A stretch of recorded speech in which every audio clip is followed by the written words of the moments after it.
Assalamualaikum warahmatullahi wabarakatuh. Waalaikumsalam. Jumpa lagi dengan channel YouTube Safira, channel yang khusus membahas masalah umroh dan haji.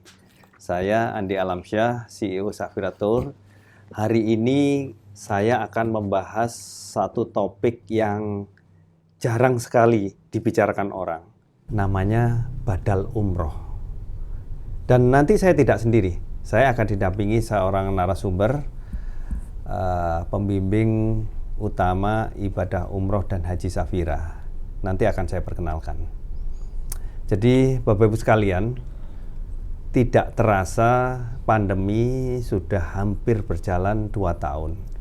Selama itu juga umroh itu tidak bisa dibuka. Padahal para peminat atau jamaah yang sudah mendaftar itu jumlahnya puluhan ribu. Di Safira saja jamaah yang tertunda itu sekitar 2.500 orang. Itu jumlahnya cukup besar untuk satu travel. Dan di antara para jamaah yang sudah mendaftar, bahkan sudah bayar lunas ini, qadarullah jamaah tersebut meninggal. Dan jumlahnya tidak sedikit. Ada yang sakit parah dan lain-lain. Karena sudah berniat untuk umroh dan yang bersangkutan meninggal atau uzur, maka Safira menawarkan atau memberikan solusi bagi jamaah yang meninggal tersebut, yakni program badal umroh. Apa itu badal umroh? Nah, nanti kita akan bincang-bincang dengan narasumber kita, Kiai Haji Ahmad Sudi Sulaiman. Assalamualaikum, Tat. Waalaikumsalam warahmatullahi wabarakatuh. Gimana kabarnya, Tat? Alhamdulillah sehat. Oh, ini bajunya sama kursinya mirip warnanya. Iya. Berarti senada ini. Insya Allah. Sehati juga itu. Sehati juga. Okay. Ini loh, Tat. Iya. Kita akan bincang-bincang masalah badal umroh. Iya. Tadi di pengantar kami sudah sebutkan bahwa banyak sekali jamaah yang tertunda, yang hampir 2 tahun ini ternyata kapundhut oleh Allah. Ada juga yang sakit, gitu. Kita berikan solusi kepada keluarganya karena sudah diniati, bahkan sudah lunas ini, Tat. Kita badalkan umroh. Nah, pelaksananya adalah Ustadz Safira yang hingga saat ini masih bertahan berada di Mekah. Badal umroh itu apa sih, Tat? Mungkin bisa dijelaskan pada pemirsa, Tat. Ya, kita harus tahu dulu yang namanya badal itu pengganti. Waktu bagi pemirsa pernah belajar di pesantren, istilah badal itu ada dalam ilmu nahwu, grammar gramatikanya bahasa Arab. Nah, kalau diaplikasikan dalam ibadah adalah pengganti untuk mengerjakan suatu ibadah, apakah umroh, apakah haji, bagi keluarganya yang sudah meninggal dunia. Dengan catatan yang mengerjakan umroh atau haji itu mereka yang sudah haji. Itu salah satu di antaranya. Jadi ada tuntunannya, jadi menggantikan gitu. Betul, tadi ya. Jadi sudah niat karena meninggal atau sakit, betul, maka digantikan. Yang mengganti adalah orang yang sudah pernah berumroh atau berhaji, kalau itu badal haji, kira-kira demikian. Jadi hukumnya sah ya, Tate? Sah. Begini, ada sahabat saat itu pernah bertanya, ya Rasulullah, inna ummi qad matat wa anna ghaibun anha, afasattaku anha? Wahai Rasulullah, ibu saya meninggal dunia, sementara waktu meninggal saya tidak di tempat. Apakah boleh saya bersedekah saniat untuk ibu saya? Qala na'am, boleh. Dan itu bagus. Nah, salah satu di antara ciri anak soleh itu mau berdoa untuk orang tuanya. Kalau nanti misalnya keluarganya yang sudah niat umroh, bahkan sudah lunas kok kapundhut, lalu nanti dibadalkan, boleh. Agar lebih utama memang keluarganya, dalam hal ini anaknya, kalau yang meninggal dunia itu orang tuanya. Tapi kalau tidak memungkinkan karena kondisi dalam kutip, maka bisa dipasrahkan atau diwakilkan kepada dalam hal ini perwakilan Safira dari sana, boleh, dan itu bagus. Itu kalau sudah dikerjakan betul, mayit merasakan bahagia itu. Jadi yang almarhum tadi atau almarhumah tadi tetap mendapatkan pahala umroh ya Tat ya? Tetap mendapatkan pahala umroh. Dan Nah, jangan lupa, yang keluarganya yang membayari itu sama, nilainya sama dengan 1 umroh. Masya Allah. Bahkan satu riwayat, bukan 1 umroh. Ada yang mengatakan 7 umroh. Lebih baik yang membadalkan ketimbang yang dibadali. Oh, jadi yang niat membadalkan untuk orang tuanya ini pahalanya lebih besar? Lebih besar. Masya Allah. Ya. Ya, Bukan ya. hanya nilai 1 umroh, ada satu riwayat 7 umroh, 7 kali. Ya. Kalau misalnya begini Tat, Ya. ada keluarga saya akan membadalkan, katakanlah nenek saya, tapi saya nggak tahu nenek saya dulu itu niat umroh atau bagaimana, tiba-tiba pokoknya saya ada rezeki saya badalkan, boleh nggak Tat? Boleh. Tadi kan seperti tadi riwayat tadi itu hadis riwayat Imam Bukhari. Ya Rasulullah, ibu saya meninggal dunia. Waktu saya tidak ada di tempat, apakah boleh saya niat bersedekah? Berarti kan tidak punya niat tadi ibunya bersedekah. Oh, jadi ibunya tidak punya niat, itu juga boleh? Boleh. Tidak ada masalah? Tidak ada masalah. Oh, oke. Sama dengan umroh. Dalam ini kan doa. Doa itu bisa diucapkan dengan lisan, anak soleh atau keluarga soleh. Tapi kalau akan lebih bagus kalau dengan action. Dalam ini umroh itu kan bukannya sekedar doa. Action pada perbuatan, di situ ada doa. Malah double-double itu. Jauh lebih bagus itu. Iya. Oke, kalau untuk jamaah yang meninggal mungkin pemirsa sudah paham semua ya. Tapi ini ada jamaah yang sakit. Kategori sakit atau udzur itu seperti apa yang boleh dibadalkan, Tat? Kategori sakit atau udzur yang bisa dibadalkan, mereka yang tidak memungkinkan untuk bisa ke sana. Secara fisik? Secara fisik. Kalau secara materi? Enggak.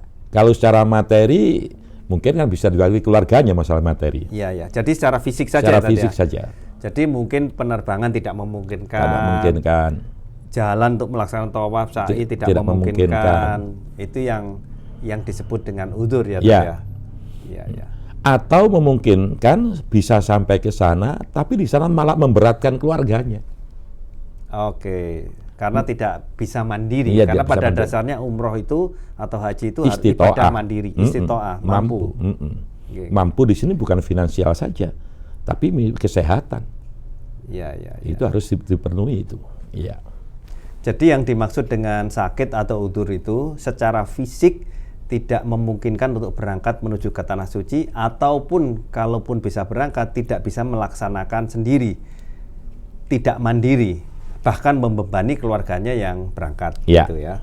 Kalau suasana pandemi seperti ini tidak bisa berangkat umroh, nggak ada pilihan kecuali badal umroh. Karena yang melaksanakan adalah petugas-petugas Safira, ustadz-ustadz Safira yang hingga hari ini masih bertahan di tanah suci. Pegawai Safira yang ada di sana kan jumlahnya sekitar 8 orang. Alhamdulillah. Alhamdulillah. Kadang-kadang peminat umroh itu banyak banget, Tat. Satu kloter itu bisa sampai 12 orang. Subhanallah. Apakah boleh satu orang petugas itu melaksanakan sehari sehari, kalau dia fisiknya kuat bisa melaksanakan 2 kali umroh untuk 2 kali badal? Boleh. Jangankan 2 kali, kalau memungkinkan bisa 4 kali monggo. Tapi niat satu orang untuk satu, tidak boleh jamak 4 orang sekali kerjakan. Jadi 1 kali niat untuk satu orang. orang jamaah, dan setelah dilaksanakan tawaf sa'i selesai, tahallul, dia harus berangkat ke mikot lagi, niat untuk yang kedua. Betul. Demikian seterusnya, niat untuk yang ketiga. Jadi nggak boleh niat 4 langsung gitu, nggak boleh. Nggak boleh. Nakalan jenenge. Dan itu kita pastikan tidak akan terjadi di Safira, satu orang dalam satu kesempatan. Dan itu kita dokumentasikan, Tat. Jadi pada saat niat di mikot kita dokumentasikan video, kemudian pada saat tawaf, sa'i dan lain-lain kita tahallul kita dokumentasikan dan kita kirim kepada jamaah. Kadang begini, Tat. Ada jamaah yang membadal hajikan neneknya, nenek buyutnya. Yang berjasa dalam hidupnya atau berjasa dalam hidup orang tuanya, tapi nggak tahu nama orang tuanya, binnya nggak tahu, bintinya nggak tahu, bisa nggak, Tat? Bisa saja. Memang akan utama kalau diketahui bin bintinya. Tapi kalau sebenarnya tidak tahu sama sekali, tidak masalah. Yang penting Allah tahu. Namanya tahu. Seandainya nggak tahu namanya misalnya, Tapi diniati nenek saya, siapa namanya? Tanah kan enggak mungkin. Sudah diniati aja. Fulan bin Fulan. Iya, Fulan bin Abdullah. Hamba Allah kan Abdullah. boleh.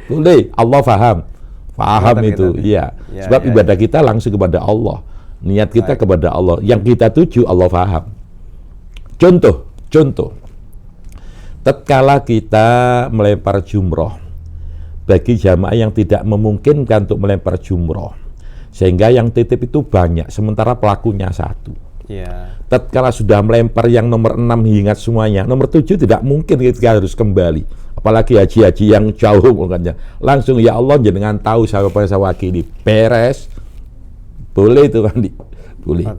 Seandainya keluarganya nggak tahu sama sekali namanya, jangan kan bintinya, namanya nggak tahu, sudah diniati. Pokoknya yang pernah merawat saya, siapa namanya? Ya sudah, ya Allah yang pernah merawat ini, sudah Allah paham itu, alamannya jelas itu.